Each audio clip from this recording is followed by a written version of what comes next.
So welcome to the fourth webinar, everyone, of the Information Security Incident Handling short course.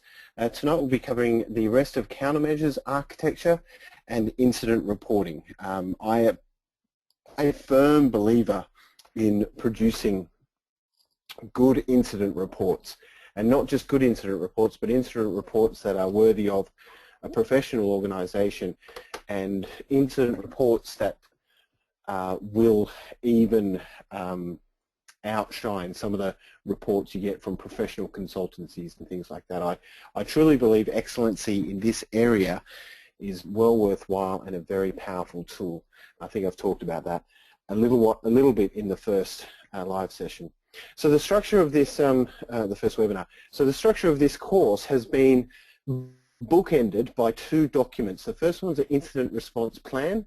Okay, so getting your people and your processes and your systems in order to ensure that you can actually identify and respond to a plan. And then the second, at the end of this course, is the other side, the other bookend, which is the incident report. So that's when you've handled the incident, you've gone through your plan, and then you're documenting what has happened and what your recommendations are. Okay, so first off we looked at the plan, then we looked at how hackers and testers might test and break into the network, and then we looked at, now we're looking at countermeasures and security architecture and controls that will save us from such bad things happening, and then finally we look at incident reporting. And really a good incident reporter or an incident handler not only has the communication skills to ensure that it's handled right and the steady head and doesn't panic and things like that, but they also have a good technical understanding, so they can provide that technical advice. So that's why we go through not only writing these reports and plans, but also understanding some of the major incidents that can occur. Okay, so that's really the idea here for this short course. Now I'm just going on to slide 2. I'm hoping everyone can see that. My screen says I'm showing my screen. I hope you can. Okay, all right. I'm just going to make sure. I'm going to just say good evening to all those who have dived in. Good evening, Daryl. Again, thank you for posting the questions. This week. You beat me to the game, much appreciated. Hi Don, Zubair, Steve, good to see you guys. So g'day Don. Yeah, and it's great to have you all in this webinar. All right, so a brief recap of what we covered last time. We talked about malware, viruses, worms, spyware, adware, scareware, and Trojan. We talked about all these ways that your systems can be infected and damaged by malicious software. It's really still a big topic. We're not past the age of malware and the damage that malware can create. It has changed a bit. I have a poll here just to see who's been watching the Australian news. I know a lot of you aren't sitting in Australia right now, but I'm going to push this up anyway because it's a good discussion topic. Going to launch this poll. Now I'll make sure quite a few of you vote. Oh good, a lot of people have been watching the news. It's good to see. Now we've got 35% voted. Keep going everyone. Dive in.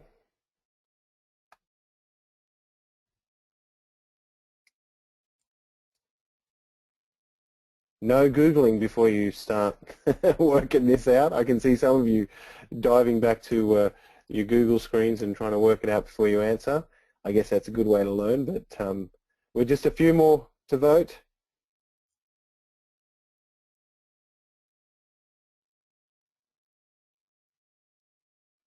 All right, no. Just a little bit more if you guys come back and vote. Okay, all right, here we go. I'm going to close the poll. And I'll share the results. Okay, so we've got 24% on worm, 52% on ransomware, 11% on spyware, and 13% on backdoor. So what hit the ABC newsroom this week was CryptoLocker. We've seen this in the wild. It's been quite targeted. What happens is that a victim receives an email saying a post message, a delivery was unable to be sent to you, a package was unable to be sent. Please click on this link to get your package and to get the instructions on how to get your package. And you click on the link and it takes you to a website that looks like Australia Post, and it's very well put together. To be honest, the language in the original email is terrible, but the actual website put together, they've actually spent a fair bit of time doing that, it looks like. And then what it actually asks you is to download a zip file, but before you can download the zip file, you actually have to put in a captcha code. It's a static captcha code, so if you refresh the page, it doesn't refresh. But it actually asks you have to get that code right.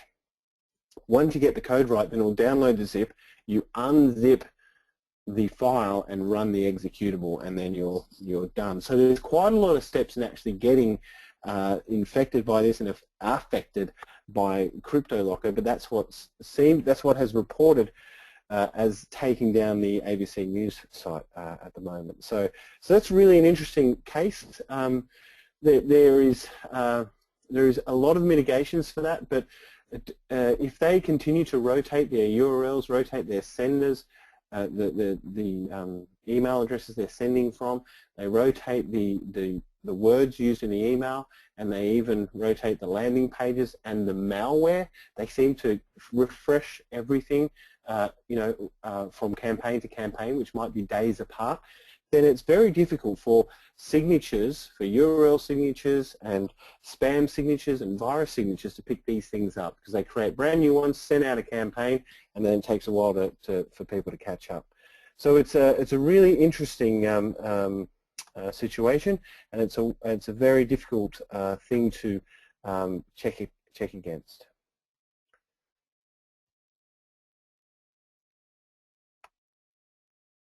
Okay, cool. All right, I'm just making sure everyone can hear me okay. Can somebody just raise a question? I can hear you okay, thanks. Just checking. I saw some concerns. Okay, terrific. Great. Thanks, guys. All right, just making sure I'm broadcasting okay. All right, now, I don't want to be hit by CryptoLocker. And they were only up for half an hour, it appears, where they had to restore files from backup, and they were back online, which is a good result for them. They must have good backup facilities, but it can cause significant issues. I know a lot of home users have been caught out by it. And apparently this CryptoLocker has actually raised a significant amount of bitcoins for the perpetrators. So it's not going to go away. While it's making money for them, it's going to stick around. And it is alleged to have come out of Russia. Okay, so on to the rest. We talked about web application database attacks, SQL injection, cross-site scripting. We had a couple of polls on that. We talked about phone system remote access attacks, these perimeter controls that we need to have in place to ensure we don't get broken into. We talked about when a hacker gets in there, how they avoid detection, and then we jumped into countermeasures, and we talked about network and system monitoring tools, so IPS and IDS and HIPS and network host-based intrusion prevention, so even intrusion prevention on systems that look at the network interface that they reside on, and then also information security architecture. We looked at a lot of the controls like firewalls and network segmentation and antivirus and file integrity monitoring, a whole lot of controls that we covered to ensure that your organization remains safe. And you've got to be judicious about these controls, because they're not all free, cheap, and easy to implement and maintain. So it's important to select the ones that are most crucial for your organization. And that's really the job of the information security professional, to advise the organization about which controls to implement that are best for the organization. Okay, there's some principles to information security architecture that I want to share with you. The these are things that I've kind of gathered up over time during my profession, and I want to just convey these as underlying principles for putting together enterprise security architecture.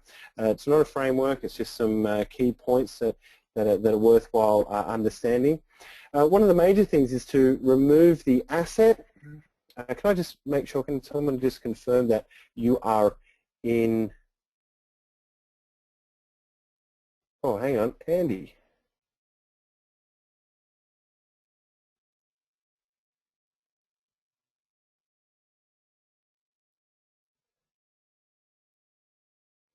Andy, are you saying you're a InfoSec analyst at ABC? Were you involved in this?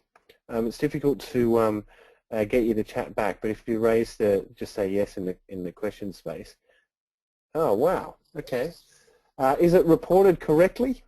Were they down for half an hour, and was it CryptoLocker? Andy's saying yes. This is James here, guys. We could enable Andrew's mic if you so wanted to, Andrew. Andrew, if you're comfortable with that, I would be appreciative of your perspective. If it's something that you would be your work would be comfortable with talking about as well.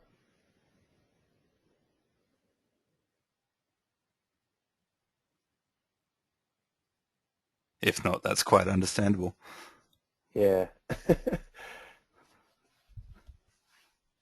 Okay. No, that's true. No, you wouldn't want another media report. You're right. And this is a fairly open environment. So yeah. Okay. No, that's interesting, Andrew. I'll maybe we can talk offline, but the media report tells a good story anyway. But interesting. Your insight would be interesting. But that's great that we've actually got someone who's involved in it. I hope you can at least say that my assertions were correct, and the report is accurate. So that's good. I think they did a really good piece on it on the TV, and it is doing the rounds for all the executives. So well done to them on that. That was a good piece, and helps us to build cases in our own organisations. So it's good. There was a bit of artistic license. There always is. That's good, but mostly true. Terrific. Great. Thanks, Andrew. Sorry to put the spotlight on you. I hope that didn't unnerve you. All right, now, so the principles I've got there is remove the asset. So this comes back to regulations like PCI. Oftentimes, security professionals will spend so much time protecting an asset, but never actually ask the business, do you need the asset? So or do you need the assets so available? So with PCI, it's all about protecting the credit card numbers. If you manage to eradicate all the credit card numbers out of your organization and get somebody else to process the credit card numbers from you end to end, which is difficult to do, but it is possible, then you don't have that particular asset to protect, and you may not be subject to that kind of a standard, and it may be so that principle about removing the asset or reducing the asset is good for information security professionals to keep in mind. The first thing to ask is, what is the asset and do you need it? So it's a terrific architectural principle. Then also the AAA, authenticate, authorize and audit. Okay, so make sure people say who they are with authenticate, and make sure that they only have the privileges they need, so with authorize, and then make sure you're logging what they do with audit and confirming that they're only doing what they're supposed to be doing. So that's a really good principle to think about all systems like that and applications, all the way from privileged access to just normal user application access in a CRM or even on their own PCs. Now, separation of duties is also a good principle, not something I've thought of myself, obviously. But it's becoming more and more important with the introduction of virtualization.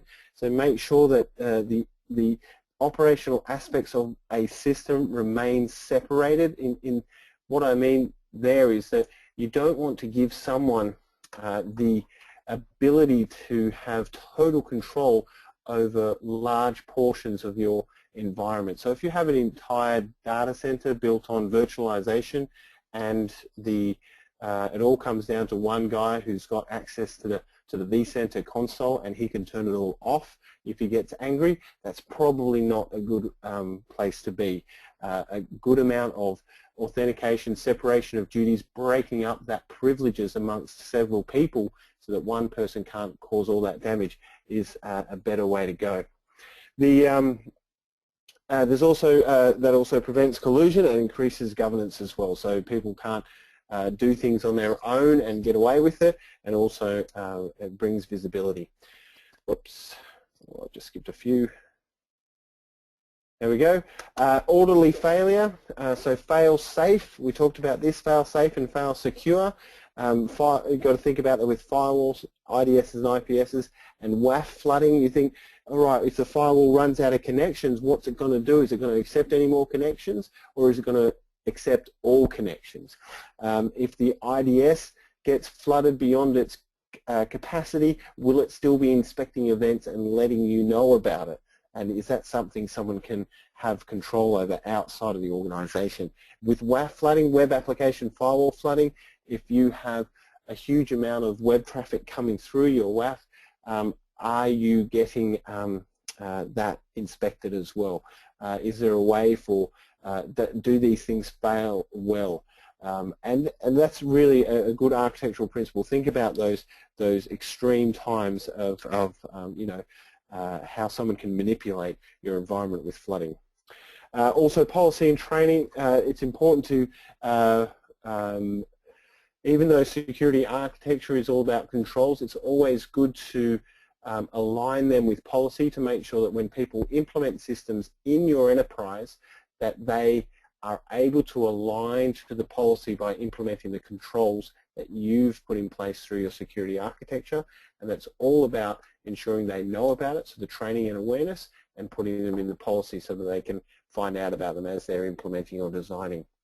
Adaptive enhancement. So this is about increasing strength as the environment changes. So I don't know too many things that do this on their own, but there are some technologies that will actually tighten the screws on the environment if it perceives it's under attack.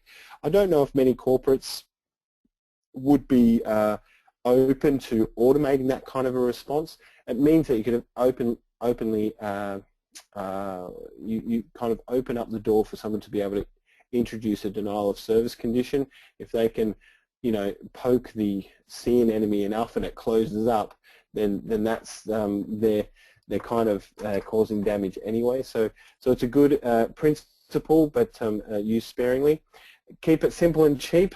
Keep it simple, stupid, I think is the anagram, and do the basics. So I've been to many security conferences where there is very sexy and intricate and complex security controls displayed and pushed and presented, and for the organizations that I've been involved in, it's all about doing the basics, all about getting that patching, password and antivirus right to deal with those 90% of attacks.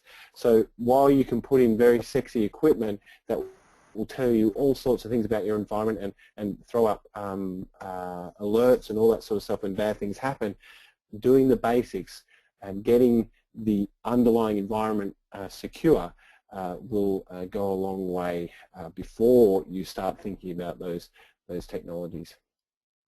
So also think of the path of least resistance. So when you're, this is a really interesting principle. It might not be immediately obvious, but when you're thinking about a security control, think about how people will use that security control. If you implement something that is too difficult to use, users will go around it and they will find a way to do their business without using your security control. So a good security control is a usable security control and becomes the path of least resistance.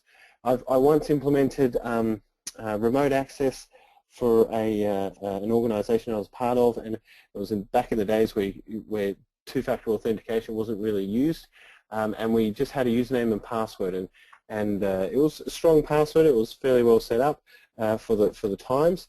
And I remember having one of the GMs log in using the VPN, and it was a very brand new technology. And they came in the next day and they said, look, I want you to turn it off. It feels too easy. As soon as I log in, I can get access to all my files. I can get it seemed like it worked too well. It became the path of least resistance. So a good security control is one that people are compelled to use and use for their day-to-day work, the path of least resistance. You've got to find that with your security control.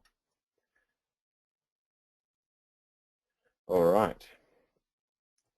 Now, defense in depth is a really important principle. I've drawn this out of the rest of them because it's really important to understand that kill chain. That's the current in vogue terminology for defense in depth is understanding the kill chain, right? So understanding where in your environment you can put a control in place that will actually stop that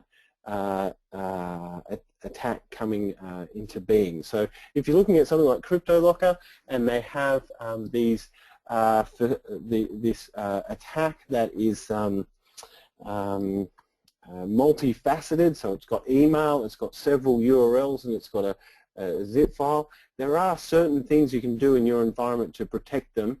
Maybe not signature based, and maybe you need to tighten up the control a bit and limit what people can do with sending URLs in, or rewrite URLs, or quarantine URLs for a while. But there are some things you can do to protect yourself, but it's better to do them with layered controls that don't depend on each other, and controls that will support each other if one of them fails. And that's the whole idea of defense in depth, is to have that compensating control that will work when others have failed. All right, so we want to apply controls at several layers, at the physical sites, at data centers, yes, and at the offices with swipe cards and cameras and and infrared sensors, and even biometrics if we're serious about it. At the network level, so firewalls and routers with ACLs and VLANs and IPSs. At the server level, at the with AV and hardening and with patching.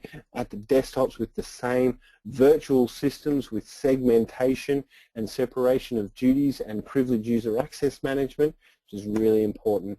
Portable devices with being able to remote wipe and having AV on those portable devices, and strong VPN access for internal applications, and on those internal applications having good user access management, so when people leave the organization they don't get access to the data they shouldn't have anymore, and that people who are with the organization still only get the information they're supposed to. Then and databases as well, being the massive data store, ensuring the privileges are right, the patching is happening, and keeping them secure. So you can see that there's controls at several layers. I don't like the analogy, but a lot of people use the onion as an analogy with many layers, where you have your perimeter, and all the way in you have the data in the center. I don't think it actually works like that. It's a lot more messy, but it's a good principle to kind of understand.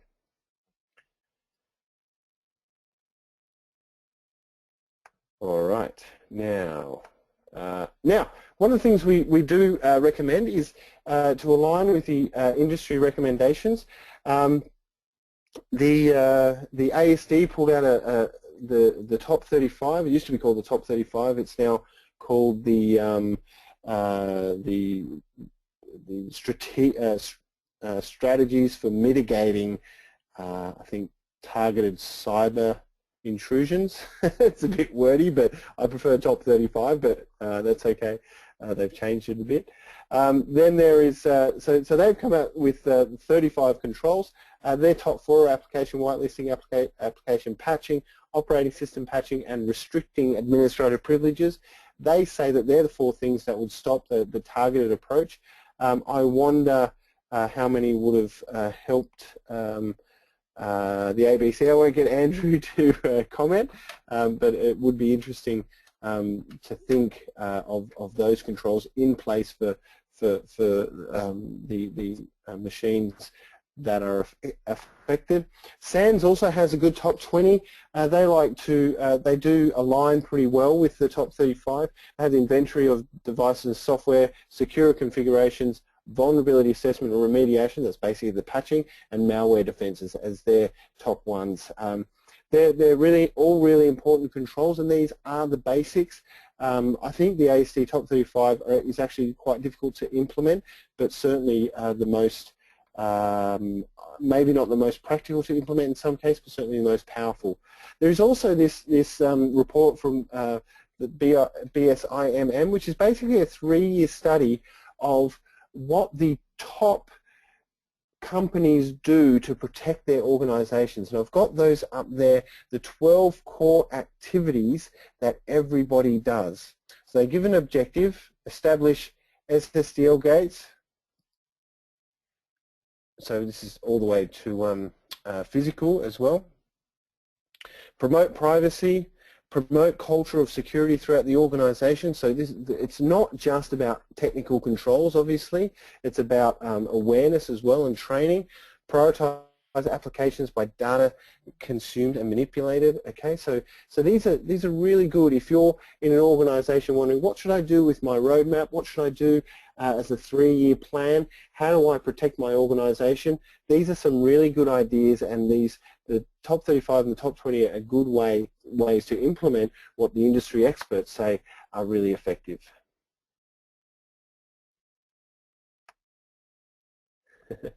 Okay. Now, what other controls can we use? Obviously, we need strong passwords. We need length and complexity and passphrases to stop the rainbow attacks and to stop the password guessing, and also to stop the tools like John the Ripper. I've had recent experience with this where I've been trying to break into machines that are infected on a particular environment, and I was able to break into weak admin passwords. Kind of exciting, but a bit disappointing as well. Using just plain words for admin passwords is a bad idea and is basically like an open door, really. If you're not monitoring for failed logins and alerting on that, which often those kinds of servers, they're unmanaged servers, aren't being monitored anyway, are the major liabilities in the organization. So good to get rid of. Also, ensuring that password processes are secure, so having a good reset process. You can't just call up the service desk and ask for a particular reset based on your username. And you should have to identify yourself. There should be good account lockout and password expiry. And expiry is not just about making sure it's 30 days or 60 days or 90 days. It's also about the change frequency as well. So the idea is that if you allow someone to, or if you require people to change their password and you allow them to change it more often than they're required, then you need to ensure they can only change it once a day, or else their password reset, they'll decide on a password and then reset their password 5 times to get back to the original password, so they don't have to change their password in effect. That's if you've implemented history controls as well. So there's a few things to ensure the password processes are correct. And then also that strong hashing and salting, making sure that people can't feasibly decrypt hashes that are achieved, and also they can't use rainbow tables as well, which is good. Other controls, malware protection. So we're not just talking about antivirus and anti-malware. These things are very sophisticated now. They have real-time scans, they have regular scans. They also update signatures every couple of hours. They have many definitions, not only just for behavioral and heuristic, but also hashing of files on the system. But also a lot of these corporate systems now also include network threat protection as well, where they will look at the wire and make sure you're not being attacked by something on the desktop. That's very powerful in a corporate environment and well worth using. That's bleeding into the type of technology like host intrusion prevention systems, which are really good. and can be configured to do a good job as well. They also can have that's the network virus signature I was talking about. Then also having gateway scanning. Not only should you be scanning for malicious URLs on your web proxy, but also scanning for viruses that come down through it. Also on your SMTP gateway, doing the same thing. And then I'm thinking about that virtualization sandboxing technology. And thank you to those who tipped me off about Kaku. That looks Kaku last week. That looks really interesting. Looks a little bit heavy to set up, but I'm going to have a play with it. But similar to, and it looks like some heavy malware analysis tools. But also there's some commercial systems that do the same, like FireEye, NetWitness, and some Checkpoint does some things like that too, and I think Trend Micro do as well. So they actually run those executables up in a virtualized instance and see what they do. So they're very useful as well. So malware protection is still really a key component in security architecture. It forms part of that defense in depth and sometimes can be that last line of defense that you need to ensure you remain safe. Now, how do you protect against sniffing and session hijacking? So obviously you don't want a flat network that is full of network hubs, not switches, that have the same broadcast domain. Switches greatly reduce the opportunity of sniffing by isolating network traffic to individual port segments and really separate the broadcast domains. Maybe even port security is a good idea on your switches, and then also monitoring for systems that are in promiscuous mode or are bridging networks or are doing something else. So ensuring that that sniffing is not occurring. You also might think about placing encryption on your application traffic, either SSL or IPsec. IPsec more on the VPN side, but really trying to negate that sniffing threat by ensuring that even if they get that data, it's not worth anything and can't be deciphered. Then also strong authentication protocols. So you don't want to, I mean, things like FTP and Telnet obviously send usernames and passwords in the clear, and if someone's in the path of those protocols, then they could grab the usernames and passwords from the network quite easily. It's not always easy to be in the path though, but once they are in the path, it's a very easy thing to do. So ensure that you are using protocols that actually use strong authentication or actually encrypt the communication before they attempt to authenticate. So maybe SFTP, you know, with or FTPS, one of them being over SSH and the other being over SSL. So think about how to incorporate encryption in the day-to-day communications in your environment as well. Eradicate landman hash. That's the very old antiquated hashing system in Windows that was only 7 characters long, 2 sets of 7 characters. There's some very available rainbow tables for these things that will allow you to decipher landman hashes in seconds, and it's not very good to use. And also protect DNS services. Now that may seem like it's a bit out of place, but really what we're trying to do here is to ensure that you can't redirect someone's authentication attempt to a listening post. And what I mean by that is that if you're trying to log into, say, CommBank and someone's able to manipulate your DNS, maybe they can divert their traffic to CommBank through your machine and get your credentials as well. And maybe they'll set up a landing page. So protect DNS services as well is really important for sniffing and session hijacking. All right, denial of service. Now I've got a poll here. Oh wait, before I do that, I want to see who was listening. I'm sorry to do this to you, but I'm going to do a spot quiz. I thought that would be a nice farewell present for our last webinar. So we'll see who was paying attention. So this is based on the ASD Top 35, and And I haven't got anyone voting yet, and no Googling. I want to see people voting straight away on what they think is the number one. It looks like people are learning, which is good. What is the number one? No one's keen on email content filtering. It's a good control, I tell you. Maybe it's not as prominent as the other three. Very good. I've got 65% voted. Can I get a few more people to weigh in? I want to make sure this is a good poll, just so we can get a good understanding.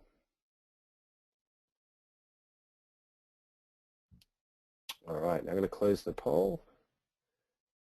Oh, there's a few more people just dived in. 5, 4, 3, 2, 1. Closing the poll. Okay, well done everyone for the spot quiz. Just over half of you were listening. Well, no, it's pretty hard to remember. So, but I'll jump back to the. There we go. So there's the ASD top 35. The top 4 of them. The first one is application whitelisting, which I would say is a pretty difficult one to remember. Actually, it's not something your mind immediately goes to. The others, like application patching, operating system patching, or restricted administrative privileges, are much more prominent. So it's an interesting one to have as number one. But good on those who are.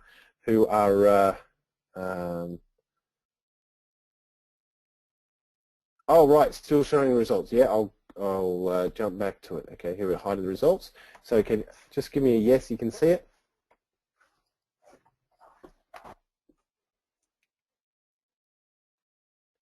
That's good. Okay, good.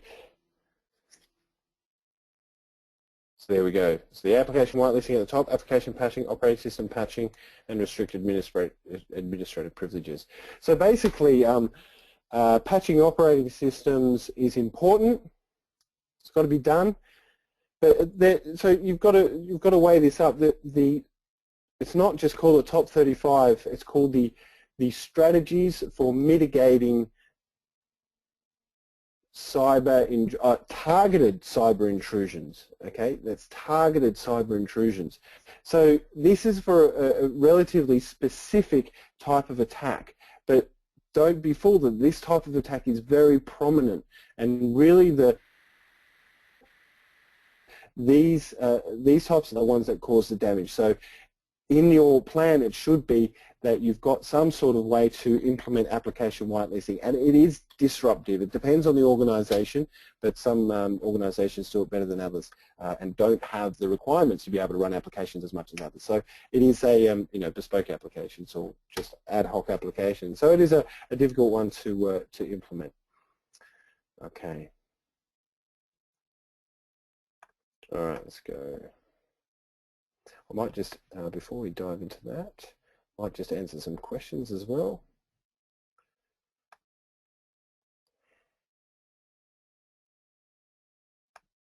Okay, now we have a few, we've got 3 here. Bamadel says, in a scenario where the domain administration has a super admin privilege assigned to his user ID and it is used for daily routine activities, what is the risk and how can it be controlled? Okay, so if there's a business need for that person to have the admin privileges on the domain, then and they need to be joining computers to the domain, they need to be building domain controllers, and they need to be administering users, you would expect that they've got a lot of responsibilities to require to run as domain admin. I would say that a good way to reduce this risk is to ensure that they isolate their domain admin usage to a machine that has no email and very restricted web browsing, so they're not tempted to go through their own email while under the context of the domain admin.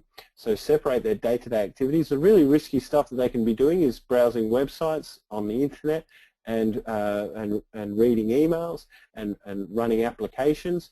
And their domain admin privileges should be isolated to maybe an RDP session that is not associated with their day-to-day activities. Does that? I hope that answers your question, Bamadel, but that's how I would approach it. And furthermore, I would challenge the need for admin privileges and suggest that it should only be on a case-by-case basis rather than running all the time. Okay, now Andy asks, some architects believe in securing the perimeter of the organization, especially with antivirus, firewall, IDS, rather than have AV and anti-spam inside the perimeter infrastructure. What are my views on that? I think that you can't escape the defense in depth argument. Those who make a hard shell with a soft center will eventually have their soft center poached to stay within the analogy. It's difficult to ensure that your perimeter is impervious to things like BYOD, people just walking in with infected machines, machines that have been locked away in cupboards for a long time and they come out and they're infected at one point in time and they get infected. Those who VPN in with uncontrolled machines, there's all sorts of ways that your environment can get infected. And we've talked about CryptoLocker. It's very persuasive to get you to, you want that package, you want that utility, so you staff are susceptible to that. So there are ways to keep it very secure, but it's not easy. You also have to think about people with laptops or even desktops that are able to plug a USB device into their machine and connect to the internet directly with 3G dongles and 4G dongles. It's very difficult to ensure the perimeter is not impervious. So you need to cater for those scenarios that the perimeter protection can't protect you from. So I hope that answers your question, Andy. But that's my thoughts on that. Now, final question here. How is application whitelisting usually implemented? So the way I've seen it implemented is on Windows machines, so at the desktop and also at the servers, but really it's targeted at the desktop because that's the initial landing point for the applications.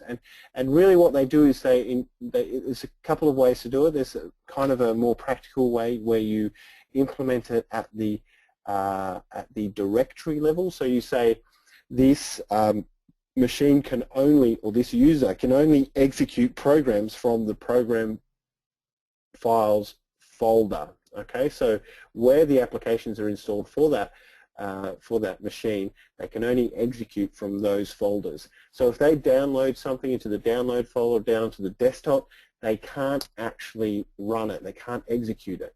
So what they need to do is to move it to the program files folder, and hopefully you've locked them out of that, and they can't do that either. So that's usually how it's implemented. You can be much more strict with that. You can actually say only these files with a particular hash are allowed to be executed, but that's quite administratively intense and resource hungry. You'll need to add all sorts of applications to the whitelist, and it will be continually growing. But some organizations have got such a lockdown environment where that is plausible. I haven't been in one of those organizations. Okay, so I hope that answers your question. That's two ways that you can definitely implement it. Okay. Last question here from Matthew. With CryptoLocker, how do you stop a general user locking up shared business docs on a shared folder? Is backup the only protection? So I'd say the most definitive protection against things like CryptoLocker is whitelisting, but you don't want to just rely on that. So you still want to have your gateway protection and your antivirus and IPS working as well. So the methods of application whitelisting I just talked about, probably the best means for doing that. There are some, so backup is not your only protection. And yeah, that's what really scares me, is when CryptoLocker gets into shared folders and really starts to encrypt a whole bunch of things that many people have access to. So backup is a protection, but it's not the only protection. Application whitelisting is also a protection. Good antivirus, a good incident response, very good. Having people who are on the ball, who respond to a quick incident and put the controls in place to block access to URLs and things like that is really important as well. So not only the technology, but the people and the processes. In the case of CryptoLocker, when I've seen it enter an organization, it's usually a rash of targets, right? So they'll hit 20 to 100 targets, who some of them may fall into it, but it's still up to the individual to be duped, and that is it's part of it. So having the monitoring and having people report this, you can put in the controls to block further infection. So that's really important as well. Okay, I hope that answers your question. Okay, we might continue on.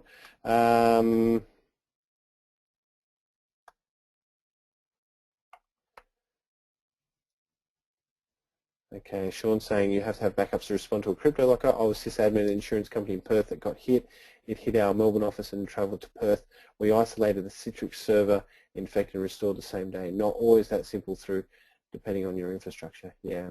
So backup is important, even just for normal course of business, but also your perimeter and desktop controls are also important. Thanks for that, Sean. All right, let's keep going. How are we doing for time? Okay, got to move. All right.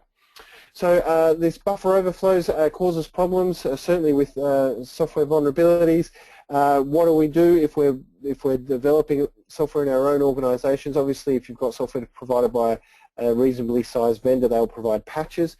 But if you're coding it yourself, you've got to make sure that you have reviewing in place, so secure coding practice, either automated review or peer review with people who know how to code securely, and then also external scanning. Automated review can be a static or dynamic analysis type of scanner. There are quite a number of them out there of varying quality, but it's certainly you need some sort of review on the code. Also patching, patching cycles with emergency patching. Patching is a really interesting one.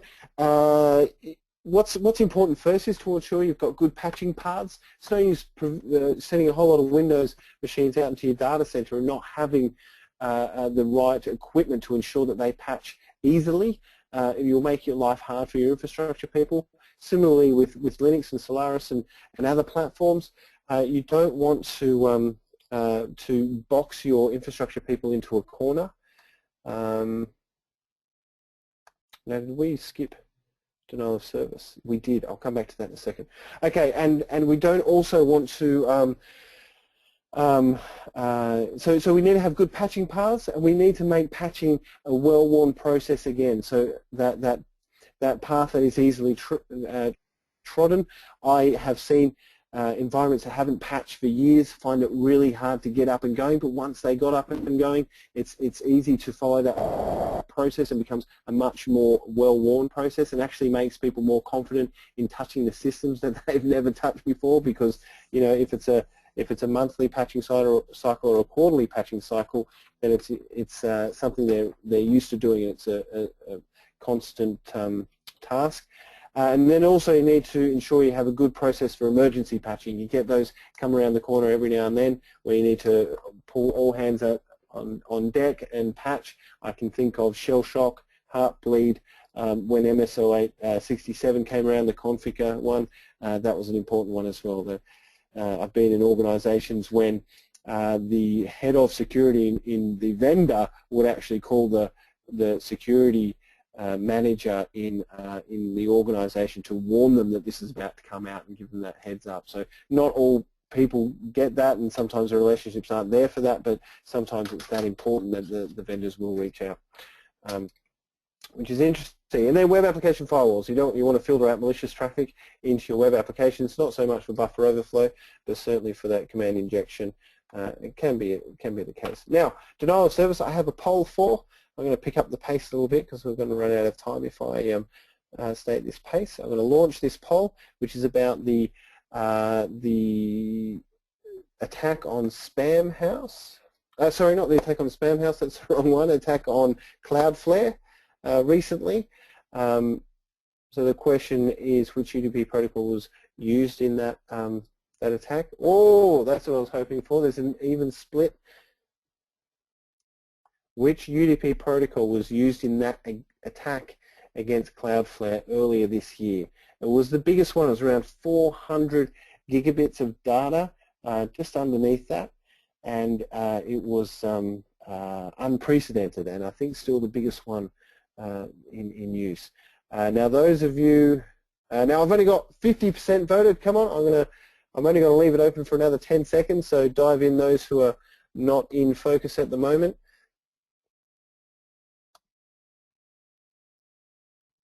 Okay, cool. I'm going to 10, 9, 8, 7, 6, 5, 4, 3, 2, 1. I'm closing the poll. Okay, I'm going to share the results. Okay, so 41% said DNS, 16% said SNMP, 21% said SYN, and 21% said NTP. So it's not SYN. SYN flood is a is basically a TCP-based denial of service, so you get as many hosts out there on the internet to send a SYN flood to a particular host to bring it down. The DDoS attacks that have been perpetrated against Cloudflare and previously Spamhaus, and there's others running around, are perpetrated using a UDP protocol reflection type of attack. So what they do is they find a whole lot of servers out on the internet that are susceptible to or have their DNS servers open, or their NTP servers open, or their SNMP is on the horizon, servers open, that allow a reflection attack. So they send a small packet to that DNS server or that NTP server, and they tell it where to respond. Excuse me, where to respond to. So they'll say, give me. So if in the case of DNS, they say, give me the address for this and respond over here. And sometimes the response is much larger, and that's how they actually amplify their attack through these open services. So they target the servers, and the servers increase the packet size and punch it back down to the target. So you get this kind of amplified traffic coming down, and the original attacker is obfuscated because all they can see is all these open servers attacking them on the way. Now, Cloudflare was actually done by NTP. There's a lot of NTP servers that were open to reflection on the internet, not as much now, but they're still around, and that was used against them. So well done, the 21% who researched that or have enjoyed reading about that. And SNMP is not very mainstream, but they're predicting that will be a big one. All right, now, so in our denial of service protection, how do you stop something like that? Well, basically you need an upstream way of it, unless you're an ISP with massive backbones and scrubbing service yourself. You need an upstream way of blocking that stuff before it gets to your ISP link, because usually the ISP link, the one that is directly connecting your network to your ISP's network, is the weakest link. That's the smallest connection that you'll generally have. You'll have bigger connections at your data center, you'll have bigger connections between your data centers, and you'll have bigger connections at your office location. So usually it's the ISP. So you need an upstream way to basically identify the attack traffic and send it through an upstream scrubber, which is basically just a computer looking at the traffic, and you reroute it through that computer, and it tries to identify the clean traffic and disregards the superfluous traffic. So in the case of someone trying to take down a web server, they might allow HTTP to still come through, but block NTP if that's being used for the DNS. So that's what the scrubbing systems are. They just scrub out the bad traffic. Cloud services do this. You can change your BGP or DNS to ensure that traffic coming to your website first goes through this scrubber.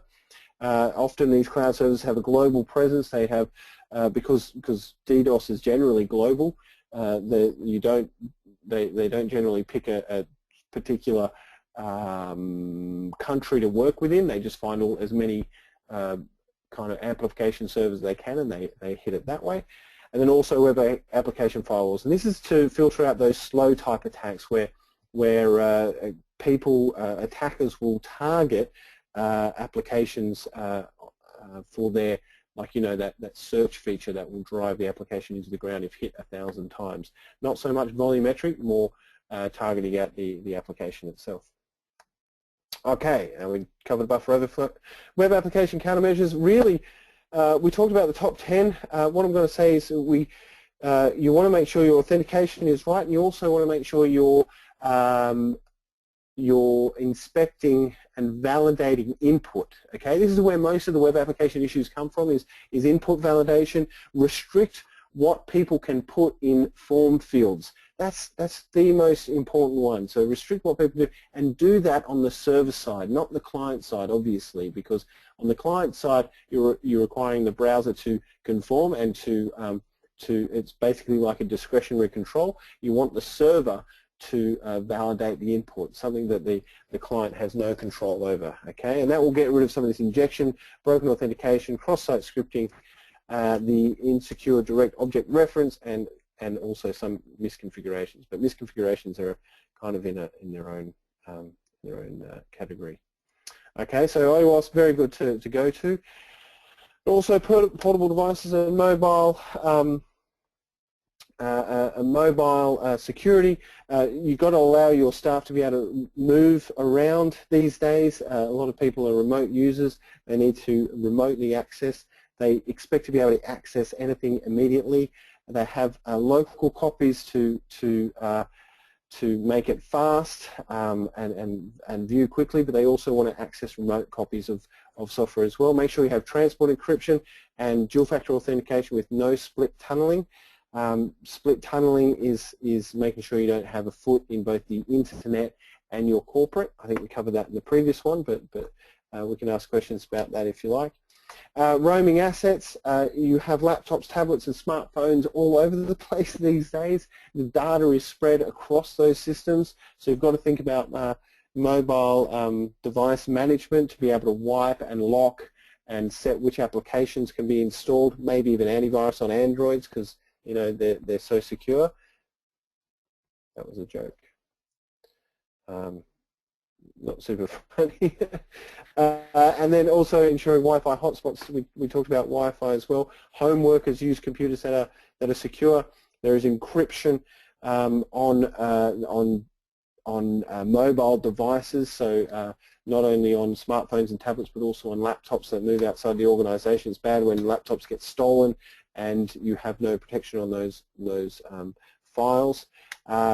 Ensuring that PIN access, remote wipe, and network access control is important as well, to ensure that those people who bring their own devices into the organization are segmented away from the corporate, just in case they are infected with something or not secure themselves, or trying to hack as well.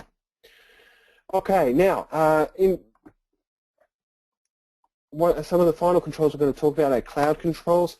There's a good, so this slide is really trying to provide an idea of what kind of controls you need for certain different cloud services.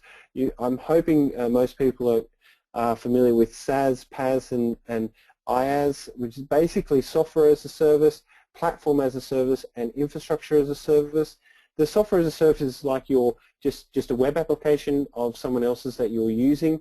A classic example might be Atlassian's Confluence or something like that, where you just pay for the right to use the application and you go in and use it.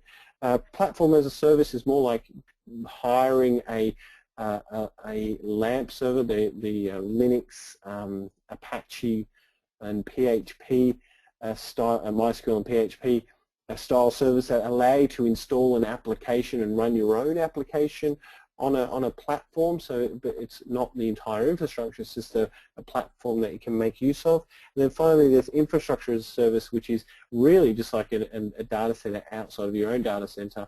The big examples are AWS and Rackspace and Azure that are in the marketplace these days. So those things are really taking off and are quite a big part of information security these days. Now I've categorized these in 3 ways. So the idea here is at the top where there's third-party security posture. These ones here are pretty much what you have to focus on for SaaS.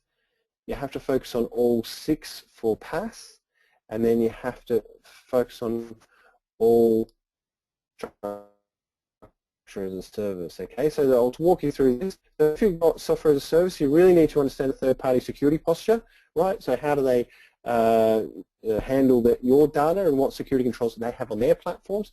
Maybe you've got to think about how they encrypt the data, certainly the sensitive data, or encrypting it before it goes into their platform. Some systems that do that as well, quite nifty. Also, user management. So you obviously it's a remote system, might be accessible from the internet itself. So you've got to ensure that your user management is tight. You don't want someone leaving the organization and still having access because this is outside the bounds of your corporation, right? So that's the kind of things you've got to think about with SaaS. It extends with PaaS because you're responsible for more. You've got to think about the application security that you're building on this platform. Think about the development security, ensure that secure code is being developed, and also that your privileged users are cared for as well, not just application users, but privileged users. So now you have these new users who actually have access to the platform and can damage the platform if they do something wrong or are feeling malicious.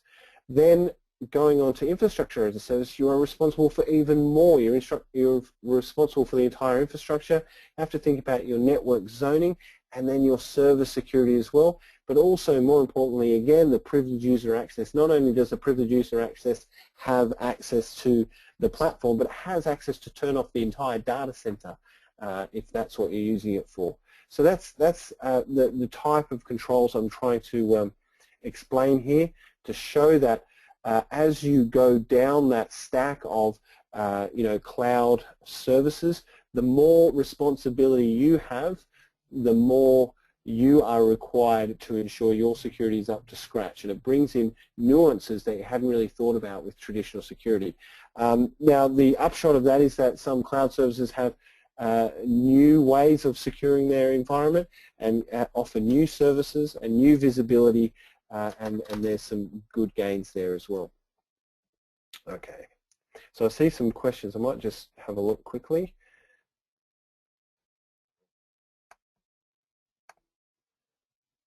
Okay, now we got that. Andrew asks, what is your experience the best way of monitoring cloud server provider security to ensure that your data is protected without dictating implementation details?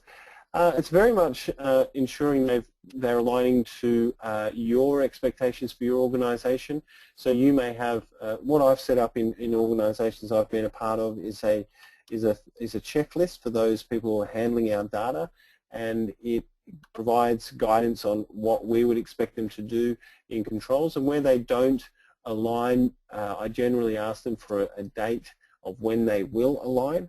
And that's typically that collaborative way is the best way to do it, because that gives you an opportunity also when they respond to that checklist and provide you with the evidence of them doing those having those controls implemented.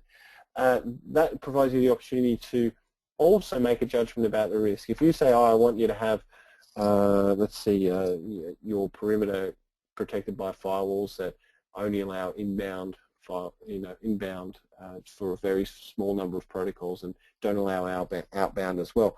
If you actually requested that and they say, no, I don't have that, and that is a fundamental control for your organization, then you might actually go to those who are trying to implement something in this environment and say, look, the risk here is quite high. This may be a deal breaker, but you've got to balance that with obviously the business drive as well. So that's probably the best way I've seen of tackling it. All right, okay, cool. Let's dive back into it. Now, people and process. We need people and process. So I'm just going to run through this really quickly.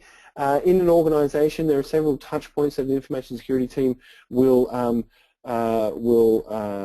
gain benefit of, and this is important to ensure that you're bolstering the organization and protecting from an incident. So the incident handler is concerned about this because they want people to know what an incident looks like. They want people to implement things securely. So really important to have good project governance. So you've got requirements, you're testing the systems, you're reviewing the designs, you have good incident response. This is forms part of your protection mechanisms.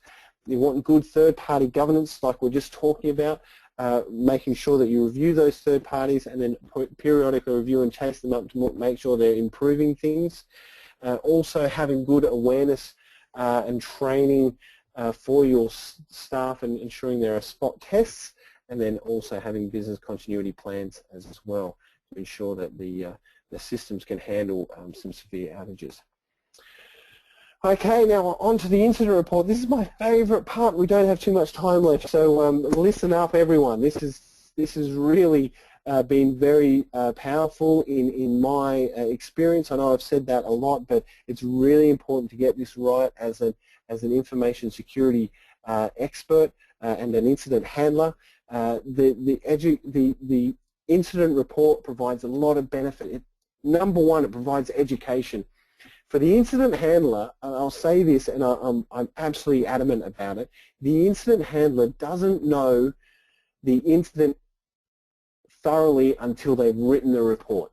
Okay, so you think you've handled an incident, you think you know inside out what has happened, but you don't until you've written the report. When you write the report, you will realize how much you've actually missed up on and what you do need to do more research in order to find out what's happened. That's my first thing to say. If you think, no, I know exactly what happened in this incident because I handled it, wait till you write the incident report. It is enlightening, even for those who are in the guts of handling the incident. Okay, so that's a really big point. It also encourages, so it's good for security stuff, it also encourages discussions and questions because you're going to have to go out there and validate details, and you've got to validate details with the operations staff that were handling it at the time, and they will provide you with good information as well. So yeah, it's really important to get this part right. It also provides knowledge transfer. Not only will you increase your knowledge as an incident responder, but you'll also provide others with the opportunity to increase their knowledge of the incident and the controls and the effectiveness of controls as well and what went wrong. So that's really important for knowledge transfer around the place. Also gives the opportunity to refine processes, and also, so processes, I mean just the incident handling process. So that plan you wrote at the beginning of the course that we went through, you take what you've learned in the incident and what you've written, and you apply it into the plan as well. So that's really important. Also, it enables you to update your contacts. If your contacts are changing in your organization, like they do over 6 months, you know, a lot of people do actually change, not only roles but outside of the organization, and it's important to keep those contacts up to date. So one of the ways to ensure that's the case is to write the incident report, ensure you have the right contacts, and then update the plan as well. Be prepared. There's nothing worse than being hit with the same incident twice. So when the big incident occurs and you've written the report and you've mitigated it and you've put in some controls, when it occurs again and you get an idea of it, you are prepared. And you've done that before, and you're well and thoroughly educated about the controls. And during the incident, I'll tell you, when what you think are good controls during the incident, you will redefine that when you write the report because you'll get a better perspective. And then finally, it's also good to have an incident report because it's evidence of handling an incident, which PCI will want to see, and other compliance requirements too. So they'll ask you, have you had any incidents? And say, yes, we've had one. Well, let's see the report. How did you handle it? And that gives good evidence of that. And all reports should look like this blue folder on the right here. There's obviously a lot of red badness going on, some good greenness going on. All looks very the same, much the same actually. But that looks very much like the executive reports that we should all be producing. Lots of colour and yeah, a nice cover. All right, so what's the incident report about? It's about trust, and more trust. So if you write a report that is not well authored, isn't coherent, doesn't provide any kind of detail or is very subjective, then the trust that your executive will have in your team will begin to wane. If you provide a report that is professional, is coherent, gets to the points, concise, is technically accurate, and is not emotional but very factual, then that will increase the trust that the organization has a whole in your security team. So when you produce something like this, it can knock the socks off executives, and you and the security team can become the team that they need to have, which is the way it should be. It is something that organizations of a certain size need to have, an information security team, and serving this function is a key function. It makes the information security guys the go-to guys when incidents occur, also when large initiatives are planned. So they'll think, we want to put in this whole new platform. We better talk to the security guys because they know how to handle these incidents and how to protect against them. So it makes the security guys people who they go to, and that's really the art of being a good incident responder and a good information security professional, becoming that person that people go to for advice, and having them listen to the advice is the art. Seen as protectors rather than roadblocks as well. So often security guys are seen as the guys that stop things from happening. It's not a good look. We're often the ones putting up our hands saying, oh, what about this, slow down, what about this? When we're protecting the organization, we can be on the other side of it, saying we're the heroes in the case, we're not the zeros. So it's nice to have that trust build that way. We also allows us to provide strategic recommendations that lead to sponsorship, which leads to budget. So if you've got strategic recommendations that has got mind share of the executives, and they say, yes, we need to implement that, that will lead to budget and will allow you to protect the organization. And also cements the importance of security within the minds of the executive, which is just the natural response to that. The sections that you should have in your incident report are introduction, should be giving that executive overview of what actually happened and how the organization responded. You should really write that after you've written the report, because if you write it beforehand, you'll eventually rewrite it anyway, just because your view on the incident will have changed somewhat. Make sure it has no technical jargon. I think I'll go through these anyway. Then a timeline of events and actions. This gives the executives a good understanding of what happened and when and who was involved. Technical analysis and risk assessment. This really is not for the executives, but it's really for the technologists who have a look at the report and who are involved, so that they can appreciate why the incident occurred and what happened to ensure that it was contained, and also what risk it presents and what could happen next time if we don't protect. And also a section on organizational response. So what did the organization do, both the incident handling team and also the operations staff and the executives? What actually occurred within the organization to handle the incident? It's really important for executives to know that, to understand the health of communication and the communication lines within the organization. And then your recommendations, and then the contact list. So, and I'll cover those off in the next slides. How are we doing? Okay, we've got 10 minutes. We can get through this. Okay, so the introduction has intent. And the intent is to explain what occurred to the non-technical, what happened, why did it happen, when did it start, when was it resolved. These are the key things. What is the bottom line of the damage that has occurred? You should not have any jargon. There should nothing need particularly fancy explanation. They shouldn't put their finger on and say, hey, what's that? And have a half-hour discussion to explain what that technical term is. And then you know, that can kind of lose its weight. Logical sentences are not too long. This may sound really basic, but it's really important that the report is written well and is respected by the reader. No conditional statements. So what I mean by that is often people say, oh, there was an incident here that wouldn't have happened if we had this, and if we had this, and if we had this. And what that actually does, and it's a natural reaction for security professionals to do this, to kind of provide as much information in sentences as possible, but it actually weakens the flow of the paragraph and doesn't allow you to describe in its entirety, and takes away from the story of what actually occurred. So it's important not to include too many conditional statements. As security people, we're keen on the truth, and we're keen on ensuring that there is a balanced truth, but honestly, the truth can also be simplified. It's not hiding anything, and it can explain the rest later on in the incident report.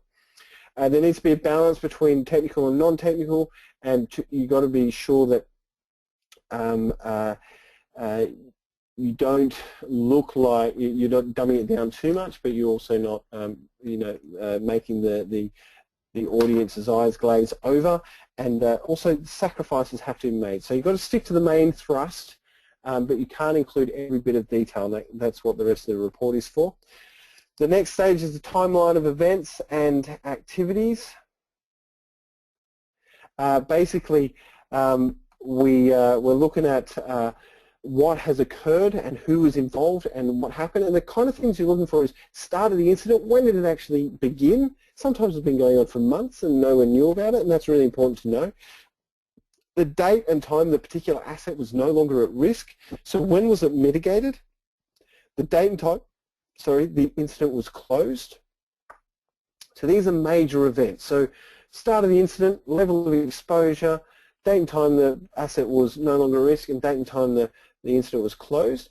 So then the activities that people took. So when was it recognized, when was it reported, and when was it acted upon? These things, if there are days in between these activities, there's something wrong. When there's minutes and hours, maybe it's okay. When when there is minutes, that's good. You don't have so much of an issue. Also, date and time the technical resources were requested to perform remediation. So it's all about communication lines. So the health of the organization can sometimes be measured in how quickly people can find the right person to speak to. And this can be, if you get an incident that has occurred and someone who's nonchalant has observed the incident, they're like, oh, I'll go and report that tomorrow. That's not a great idea. So that's obviously someone who's not a champion for the organization. So this is what executives really want to know, these key bits. Don't fill the timeline of activities with too many actions. It will just confuse everyone. It needs to be these key items that will draw out these particular questions. So the first questions the executives ask is, when did it start? And if you've got this in the timeline of events, it's very informative. The date and time corrective controls were implemented and actions of the implicated staff members or external persons. So so this is the actions of the malicious people. So sometimes you can have an incident that is evolving over time. The malicious person does one thing, then they do another thing, and those actions need to be included in the timeline. Here we go, technical analysis. So this is a more in-depth discussion of technical events. You want to give that overall idea of what occurred, have a diagram there of what happened. Sometimes that's not entirely possible, but I guarantee you it'll always be appreciated. Ensure that the compounding issues that led to the incident are drawn out, or issues with communication. This is where you can air the dirty laundry in this technical analysis. Has there been previous similar incidents? Are the frequencies, is it growing? And what other aspects of the incidents are notable? These particular risks that you can draw out, is there risks that are what I'd say related risks that the executive need to know about? Is there reoccurrence risk? Is there risks with particular business practices that the organization is undertaking, or cultural issues, environmental or architectural risks? So is it something about the controls that are in place that aren't adequate? All these risks can be drawn out in your own analysis. Staff awareness, and maybe even third parties as well. Now this part here, the organizational response, is really important. You can describe the success and failures of how the organization responded, what was done well, what needs work, also what the information security team did in itself. This is an opportunity also to shine a bit, to say, well, the information security did this and this and this, we were the heroes. Don't get too carried away, but be factual. Can be tempting to say we're awesome, but it's good to keep your head on. Also, what did the frontliners do? How were public relations coordinated, and how did they communicate? When did we speak to outside entities? Was legal or law enforcement involved? Was there any direction from the government? These sorts of things are all good in this section. And what was the directive from executives as well? So that's really important in the organizational response section. Now, your recommendations are where the rubber hits the road. So you've done a big report saying this is what happened, these are the events, this is how what were the aspects of the incident, and this is how the organization responded. And this is where you get the chance to say, and this is what you need to do to fix it up in the future. You've got a tactical actions, and you've got strategic actions. Tactical actions is what can be done now or within a week, right? So this is really quick stuff. What do we need to do straight away? And it might be kind of overbearing control, but what do we need straight away to ensure this doesn't happen again? Are we still at risk, and what do we need to do? Block firewalls, human resources, education, protest, channels of communication, business practices. Strategic is something else. Strategic is that long-term view. What fundamentally needs to change in the environment? What needs some investment? What needs some planning? Are there any large-scale controls that we can implement that we need budget for? What's the longer-term view to ensure we don't just protect ourselves against this attack again, but also a class of attack similar? Are there organizational changes that need to occur? So that's the big picture, very important. Now, I've quickly got a poll before we finish up. Let's see.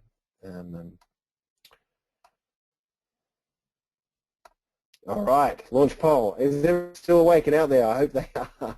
I'm just going to check. Now let's see, we've got 0% voted. I'm hoping everyone can vote for me. I've got, okay, wake up everyone. All right, good, here we go. We're getting some voting now. That's good. So the question is, which of the following would be considered tactical? And you can select multiple in this one. I'm sorry for not saying that, but you can select multiple. And which would be, and so the alternative here is tactical or strategic. I'm asking for, I think I'm asking for tactical in this one. I can't see the full question, unfortunately. Which of these would be considered tactical? I think I've got. Okay, I got 54. Okay, 10, 9, 8, 7, 6, 5, 4, 3, 2, 1, and I'm closing the poll now. Okay, and I'll share the results. Okay, now you're viewing the results. So 68% say reset passwords, and 66% tighten firewall rules is tactical. 46 segment the network, 37 implement network firewall, network IPS. So I would say the tactical ones here are tighten firewall rules and reset passwords, because they can happen straight away. Something like segment the network or implement network IPS is going to require some significant amount of upheaval and planning to implement those environmental and organizational controls. So they, I would consider to be more strategic. Maybe you already have IDS in there, it's only just ticking a configuration, but putting in a protective control like IPS actually takes a lot of planning. It's not something that can be done in a week in a large organization. So that's the way I would see it. Okay, well, that's good. I'm glad you're all still listening and awake. It's great. All right, so final thing is contact list. This is at the end of your report. Your contacts are referenced through your timeline, so people should be able to go, oh, that person, I need to contact them. So they go down to the contact list. It gives phone number and email address for people in the organization, so they can talk to people. This is good for historical references as well. And then also allows new hires to familiarize themselves with the key players in the organization as well. And then you finally got to release the report. So you've got to release it fast. Not having the report out for a couple of weeks is damaging because the glow of the incident dies down. and in the minds of everyone, should be peer-reviewed. I like to use the numbering system of everything underneath is, if it's within the team for internal review, it's 0.1, 0.2, and when you're ready to release to a broader audience beyond the information security team, I up it to 1.0, and then obviously there can be changes after that. It's 1.1, 1.2. So nothing. So for me, in my team, and the team I'm a part of, nothing leaves the team for broader audience if it's 0 point something. So we make sure we up it and get it ready and get internal review. Obviously, you only need to pass it to those who need to know. It's going to contain a lot of confidential information about what occurred in the incident. So those I've got listed there are important. Subsequent reports are all important. So refer back to your previous incidents and ensure that you wrap up all of your year's incidents in maybe an annual incident report about what has occurred in the organization. That refreshes everyone's memory and keeps it alive. Very good to do it. It's easy to do when you've got all the incident reports nicely done as well, and ensure that you file it in easy to find. Consistent titles and file names are important, and ensure that the naming convention denotes the month and incident keyword. So if you had a DDoS attack like Cloudflare, you might say February NTP DDoS is the folder that this goes into, but make sure you can instantly recognize the incident from the title. That's the important thing. All right, so that's it. These discussion questions I'll post if Daryl doesn't beat me to it. Thank you so much, everyone. I've really enjoyed doing this short course. I would say that it's quite intensive doing an hour and a half in one straight, but you've all been excellent. You've been following really well, and I've really enjoyed your questions. And I encourage you to keep on chatting to each other in the discussion forum as well. I might say also personally that I would highly recommend investigating, going through and doing a full master's course or something similar through the IT Masters institution with CSU. It's really good. For me, it really matured my understanding of being a security professional and allowed me to hone my professional skills. I've done mine 8 or 9 years ago, and I really did enjoy it. So I encourage you all to investigate it if you have the means. It's a really good way to improve your skills in information security. The courses are similar to this. That's why they do these MOOCs, is to ensure that you get a taste for it.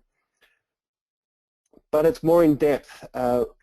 With this course, you get to write an incident response plan and have it marked by the mentor and giving guidance there. And you also get to write an incident response plan and actually hone those skills to what you would expect to be a corporate or enterprise level and be marked against that. So it gives you the ability to trial these things before you actually go for it in your organization. So I highly recommend that. That's a bit of a plug for the program, but I do recommend it.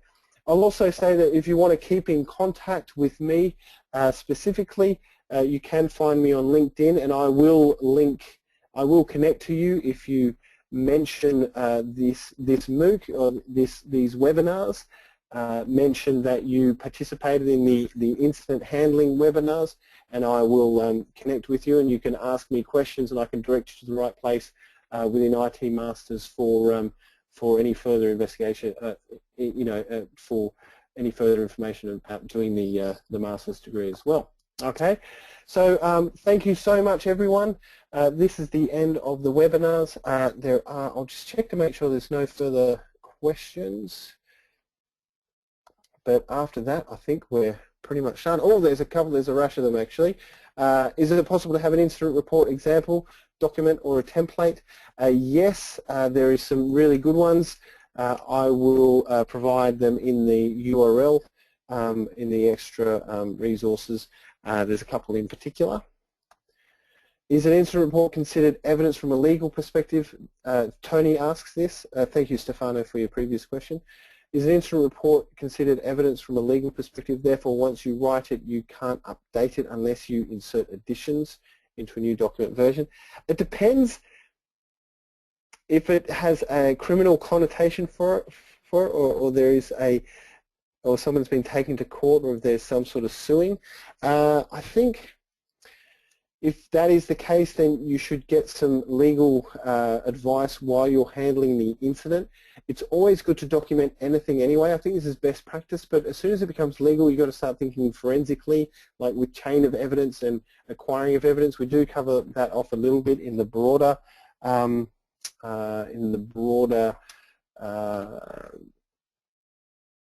course, the longer course. But yes, that's I would consider it a legal document if certainly there's a criminal investigation. Frederick Lee says, is the risk assessment section of an incident report, in the risk assessment section of the incident report, is there a recommendation standard on how to present risk assessments? There is a recommended way. I wouldn't say that the incident report should have a full risk assessment within it. I think that would detract from the kind of punch of the report. If you're going to do a threat and risk assessment, I would take that outside of the incident report and do one separately that has full, qualitative or quantitative analysis involved, and take it outside, because the incident report really is trying to not give a medium or high around the risks that are present, but provide strategic recommendations that must be followed to protect the organisation. Roland says, sorry I'm late, had a fire drill. It took forever to get back in again. That's okay. I don't have an answer for that one. And would you produce multiple reports for different audiences? Is a high-level description for staff to increase awareness a reasonable idea? It is a reasonable idea. I haven't seen the necessity for that. Usually executives only read the executive summary, the timeline, and the picture anyway. So that generally gives them the idea. Then they might go down to the recommendations and look at that. So the executives will skip what they do, but as long as it's easy to find those sections, then the one report suffices for many audiences. So I would just keep it to one audience. Thank you, though. And does the webinar map to the full objectives of GIC? Not really aware. This webinar is a cut-down version of the incident handling course provided through IT Masters. There is a lot of the content in there, and it is based on the GCIH, but it is not the full set. Okay. It's a good idea to have professional insurance for handling incidents in case there is litigation against you. It is if you're acting alone. If you're within the organisation itself, then usually you're protected by your contract and by your employer to some degree. If you are acting as a separate contractor, then I would say yes, that's a good idea. I think that's it. Thank you, everyone. I'm going to stop the recording. Thank you so much, everyone, again for your questions and for your attentiveness during my 90-minute sermons to you. Sorry if I got onto the soapbox a few times, but I really have thoroughly enjoyed it, and I hope you're encouraged to handle incidents in a more professional manner, and also encouraged to go have a look at the bigger IT Masters educational portfolio as well. I hope to see you again in some other forum, whether it be another MOOC, if I run another one, or in the courses itself. So thank you, everyone. This is officially the end of the live session. You can jump out. Thank you.